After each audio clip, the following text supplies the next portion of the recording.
With the return of CM Punk reportedly being possible as early as May, one has to wonder, will he actually come back? Much of that would seem to depend on if relationships between the Elite and Punk have been mended, but if a new report is to be believed, that might still be a ways off. What's up, friendo? Steve here. And Larson. And welcome to a little news brief here, where we're going to talk about CM Punk and the Elite. Larson, what's going on with this? So this is coming to you from Dave Meltzer. He was talking about the possibility or the current status, if you will, of CM Punk, the Elite, following Brawl Out. Has there been anybody extending the olive branch? This is what Dave had to say. Quote, these quotes come to you from Wrestling Inc. There's a lot of mending offenses that need to be done, and there's been no mending offenses at all. Punk be back in 2 months, and then there's a decision of how that goes. That's going to be a big story of how that goes down or how it doesn't go down. Of course, Punk is coming back from a triceps injury he suffered during his last match in AEW at All Out against Moxley. And of course, following that match is when we had the now infamous scrum, subsequent brawl with the Elite after comments made at said media scrum. This has been an ongoing saga, 5-ish months? Yeah. And does maybe, does it surprise you? No, go ahead and finish up. And one thing that seemed pretty evident throughout the short time when Punk came back from his broken foot to when he eventually beat Mox at All Out is it really highlighted a lack of communication, seemingly in a lot of different capacities. You know, we heard about heat between Phil and Hangman during their feud. And a lot of that seemed like, well, you get everybody together, you talk about it, you work it out. Mm-hmm, and that a lot of that stemmed from CM Punk feeling like there were people in AEW, maybe the Elite, leaking rumors that Phil had cost Colt Cabana his job, mm-hmm. or it led to AEW not initially renewing Colt's contract. Again, it seemed like a situation you sit everybody down and you talk about that and you dispel those rumors or you address them, whatever. Mm-hmm. Communication. Mm-hmm. What could have solved a lot of that. I don't know. Again, it's another case where it seemed like if all parties can sit down and talk things out, this could be worked out. Is it surprising to you that in the past 5 months, this hasn't been, I'm not going to call it necessarily a priority, but a priority to at least try to start getting them on the same page? CM Punk has been very active on social media in ways that could be considered both whatever the general social media version of subtweeting is. To actually, leaving comments directly on other wrestlers' page, Wrestling Reports pages, mm-hmm. comments. And then, like the other day, again, it's really easy to read too much into this stuff, but he takes a picture of like his dog who wants oatmeal, but in the background, there's like a Bret Hart match on the TV. What does that mean? Probably nothing. He probably just wanted to watch a Bret Hart match. Well, his dog wanted oatmeal, yeah. But he's a savvy guy, and so you look at everything with a fine-tooth comb because it's entirely possible that anything he posts on social media might be some clue as to where his head is at in terms of wanting to return. And it seems like a lot of that points to him wanting to return. Yeah. There was a video like a TikTok or something that he posted, or an IG reel he posted to, that was all about on his story. That was the guy just talking about forgiveness, how you can forgive people but not be in the same room as them, not share the same space as them. Mm-hmm. And so it's like, okay, what is he trying to say here? Yeah. And, it's on one hand, it's silly because it's like, I don't know, I'm not on his life. But at the same time, he understands that people go to him because they want to know more about this situation with him in AEW. Exactly. So to me, it's like, why hasn't, when Dave Meltzer says there's been no mending offenses at all. Yeah. That seems like a pretty strong indictment on, if there's any inclination that Tony Khan is going to bring CM Punk back, there's got to be at least some communication, which, as you said, seemingly been the strong suit of some within the company. So Yeah. if we're going to give all parties the benefit of the doubt here, and maybe the lack of communication is a deliberate strategy in the, what's the old adage, time heals all wounds. Yeah. They know Punk's going to be out for months recuperating from injury. 8 months, 6 months, however long it's going to be. Maybe, and we don't know. This is speculation. Yeah, sure. It's a situation where it's like, all right, just go your separate ways. Stay apart. Yeah. Stay apart. Clear your head. Individually work through all this stuff. And if and when Punk wants to come back and is healthy to come back, then now 6-8 months afterwards, maybe we can all come to this from a different perspective and find some common ground and work this out so we can all do business together. Again, the speculation, we don't know. That's given everybody in the situation the benefit of the doubt. You'd seem like, and I know everybody's got their own personalities involved in this. And maybe it's me viewing this through my own perspective, which is I see a problem, I want to address it. Yeah. And if I see an issue that can be worked out with communication, then let's work it out. Sooner the better. Not everybody's like that, and I have to realize that. Also in the world, when especially, there has not been a lot of word on the legalities front. There seemed to be a lot of news coming out of Brawl Out. And one of the last things we heard was that there was a sticking point on the no compete clause, that he was agreeing to a buyout. But that I don't think was ever made finalized. Nope. At least if it was a well-kept secret. Yep. Because nobody was saying that was the case. And so, yeah, I guess maybe it was a situation where all signs pointed to that.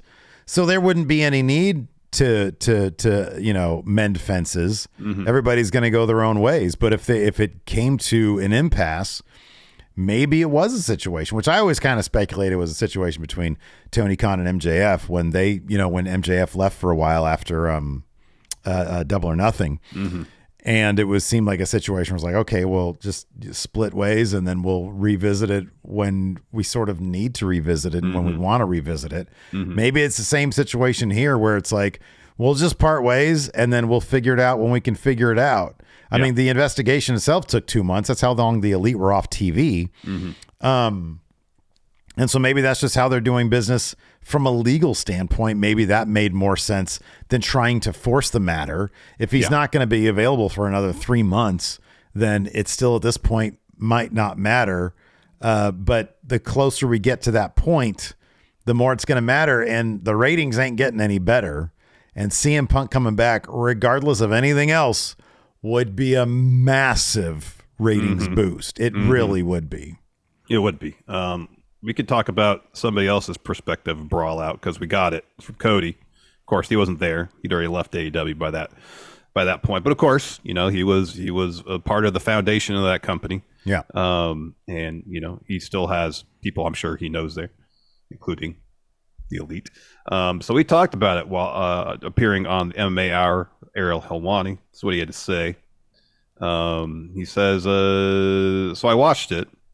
Just from sitting there, I was not. There was some people texting me. I remember one person texted me, "Man, you were the smartest guy in the room." These transcripts from Cage Side Seats, and he says, "I want to write back, F you, man. I didn't feel that way. I felt this thing we built got damaged. And I'm not blaming anybody. I'm not putting any blame on anybody. I just hated seeing it because as the company grows, and I hope it continues to grow, I hope people remember the mission in the first place, why we were there. If you bring in people who don't know the mission, things like that can happen." Walks that back a little bit. He said, I'm not saying he didn't know the mission or anything of the nature, but I was just bummed out. He says, that's how I felt. I was bummed out because you win a title, it's a feather in your cap. You win the Rumble, that's another feather in your cap. Building an alternative wrestling promotion is definitely a feather in the cap. I don't want that to be erased. I don't want that to go away. Plus, there's not as many jobs in wrestling as people think. There are about 1,000 people who work there structurally, infrastructure and talent. I'm proud of them. I want to make sure they're able to feed their families. And that was a situation that was so big and so heavy. I don't think it was helpful, right? And I don't know. Maybe you can make it helpful. Maybe you could do something with it. But that's how I felt. No heat on Punk. No heat on Matt, Nick, Kenny, or Tony. I was just bummed out when I saw it. That's not how we envisioned it. If you're at All In, the spirit of All In, If you ever lose the spirit, you're lost. And I think the spirit was gone in that moment. Doesn't mean you can't get it back, but it was just a bummer. Yeah. He puts over elsewhere in the interview, he put in the same area. He puts over, he was close with Punk. He was like his dinner buddy. Yeah. And he says, I'm still good friends with the Elite. We just had differences. And he even puts over the differences as being helpful because, Cody, and we had speculated this the entire time, that Cody was an old school wrestling guy. They were more PWG type guys. And that's exactly how he framed it. Yeah. And that's exactly how he framed it. And that's how we figured it was. Yeah. And so they would have spirited debates about stuff. And he said, that's never a bad thing. But clearly it's sort of, and I know you off camera, you had some speculation when he mentions the All In thing about a possible reason for why he left in the first place. Yeah. Just, there was a spirit about All In, and he mentions, and maybe in his mind that was supposed to inform how AEW conducted business. And I won't speculate on whether this is one of the reasons he left or not, but if it was, if he felt like the way AEW's business was heading was not in his mind in spirit, with which, going back to All In, at least the philosophy of AEW was founded that day. Yeah. And if they are not adhering to that same philosophy, then they've lost their way. Yeah. I could see that. Well, he was the main event of All In, so. Wait, was he the main event of All In? Nope, he was middle of the card. Him and Nick Aldis. That's right. I went to go get a hot dog at the beginning of that. That's right. I was thinking of him and Dustin, I don't think were even the main event. They weren't the main event of Double or Nothing either. Double or Nothing, yeah. Yeah, they're a big deal, though. That was a hell of a match. It was really good. But him saying, and if you bring people in that don't know the mission, things like that can happen. He walks it back pretty instantly, saying, I'm not saying Punk didn't know the mission or anything of that nature. But, if you want to infer that in his mind, Punk isn't into the mission behind the foundation of the company fully, and he's there for whatever other reasons, then this kind of stuff can happen. That might have been, because he walks it back so much, that could have been his philosophy on Tony Khan.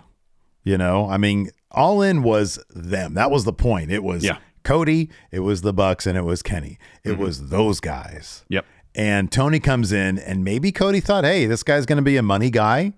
I don't know how it was sold to them. Yeah. But if the idea was, I'm going to be the money guy, you guys know what you're doing. And then we see what happens. Tony Khan takes over the book. This is pure speculation on my point. But it always kind of felt that way anyways. When you saw how the programming on screen went on, it was like, oh, Cody's on his own island. We used to call it Cody Island. And I don't know how, enticing it would be just to be on your own island while a guy who has no experience in the wrestling business is now the guy who's not just the money guy, but he's also booking all the shows. I could see how that might have been goods that were promised but not delivered on. That's entirely possible, and kind of dovetailing with that, if it's a situation where AEW was founded in the spirit of All In, and then it gains a measure of popularity enough that they can start bringing in and can afford to bring in high-priced free agent talent from WWE. Well, is that really keeping in the spirit with what All In was? Yeah, and that's a great point as well. Yeah, and then if the focus is off, and I'm not just talking about the Elite, because it seemed like it was deliberate philosophy on their part to not put the focus on them wholly at the beginning and build up everybody else in the company. Yeah. So I'm not saying that if the focus isn't on the Elite, the company is betraying its values. Not what I'm trying to say. If the focus isn't on building the company, the people who were there from the beginning, the Elite and otherwise, instead you bring in this case, it's just, since we're talking about CM Punk, you bring in Punk. Yeah. And, pretty soon after he's the plus delta of AEW. Well, that's not exactly what the philosophy of AEW's founding was. Yeah, absolutely. Yeah, no, it's I think that it's not unreasonable to read between the lines and come to that not necessarily conclusion, but draw some assumptions from that. Absolutely. Yeah. And again, that would be a situation where it's not in that case, it'd be like, it's not like Punk's fault. Yeah. that's the way. I'm not just Brawl Out. I'm not talking about that, but just that AEW turned into that. I mean, this Punk guy had himself an opportunity to return to the wrestling world for a company he thought that would conduct business in a way that he found more acceptable to WB and went for it. You can't really blame CM Punk for taking an opportunity. Yeah. To wrestle again. Yeah, I mean, you could blame him for sitting there and eviscerating the company. And 1,000%. Yeah, one CM press Punk should have done that. Oh, man. Anyways, let us know what you guys think about all this situation in the comments below. Hit that subscribe button. Hit that thumbs up. Do you like us taking a side route here and doing this, something that's not ongoing in Raw, and then putting it over here? Maybe we'll do more of it. Maybe not. I don't know. Yeah. Anyways, people like it. Sure. Why not? If you like it, hit that thumbs up. Show us you like it. Leave a comment. Till next time, we'll talk to you guys later. Goodbye.